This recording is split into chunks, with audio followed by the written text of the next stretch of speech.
বাবা আমার হাত দিকে কইছিল বড় হওয়ার পর আমি নিচের চুল ফালিয়ে খামু। কথাটা কেমনে কেমনে মিলা গেল দেখেন। বড় হওয়ার পর আমি হলুদ সাংবাদিক হইছি। কিচ্ছু করার নাই, কপালে যদি চুল ফালানো লেখা থাকে তাহলে চুল ফালিয়ে খাইতে হইব। এখন প্রথমে যাবো কেক পট্টিতে, খুব ট্রেন্ডিং এ আছে, নিউজ বানাইলেই লাখ লাখ ভিউ। তারপর যাবো সিজান ভাইয়ের ভাতের হোটেলে, যাই উল্টা পাল্টা প্রশ্ন করবো, সিজান ভাই সেই তো যাইবো ভুলভাল উত্তর দিব, ভিডিও ছাড়লেই ভাইরাল। আর যেহেতু দুপুর হয়ে গেছে, ফ্রিতে গরুর মাংস দিয়ে 1 প্লেট ভাত ছাটিয়ে দিমু, কাম হইলো খাওয়ানো হইলো। হাত দেয় না, এই জিনিসটা হাইলাইট করে নিউজ বানাইলে কেমন হয়?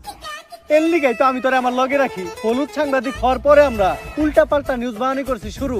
এখন থেকে আমি তোর শিষ্য, তুই আমার গুরু। তাইলে চলেন ভাই আগে এই নিউজটাই বানাই।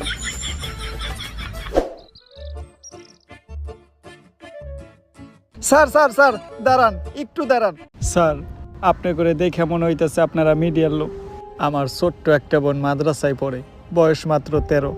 এক জানোয়ারের বাচ্চায় ওরে ধর্ষণ করছে, কিন্তু কোনো বিচার পাইতাছি না। মিডিয়াই তো এই দেশের সব থেকে বড় শক্তি। স্যার, আপনারা এই বিষয়টা নিয়ে একটা নিউজ করেন, যাতে আমি আর আমার বোন ন্যায্য বিচারটা পাই। আরে বেটা, এটা কি কোনো বিষয়? দর্শন তো এই দেশে প্রতিদিনই হয়, এটা নিয়ে নিউজ করার কি আছে?